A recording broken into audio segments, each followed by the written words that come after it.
Ni Ngatia TV. Haya ni mvuto tu ambayo tunakuletea siku ya leo. Kama ilivyokuwa ahidi langu, nitakuletea baadhi ya wanahabari ambao wamekuwa chipukizi lakini wanatikisa mitandao yote ya kijamii. Lakini Benjamin Kariuki, naam, kijana ya mama.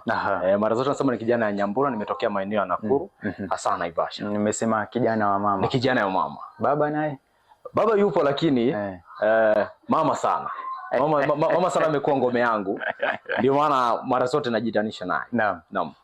Benjamin Kariuki kutoka kaunti ya Nakuru. Gavana wa kule ni nani? Gavana wa kule tu ungeugusia mtazamaji wa Ngatia TV, unajihusisha na nini? Hasa mimi kwenye nyanja ya wanahabari, hasa najihusisha na mambo ya upeperushaji wa habari, usomaji wa habari, na pia mimi hufanya ile ya reporting, ile unachukua kutoka kwenye nyanja kisha unapeperusha, na pia hufanya shows za radio, na pia mimi ni mtu ambaye anafanya habari za ujasusi, investigative, na pia unaweza tazama KTN News, Miradhi ya Siasa. Sauti ambayo unasikia pale nyumba ya Miradhi ya Siasa ni ya Kariuki Benjamin.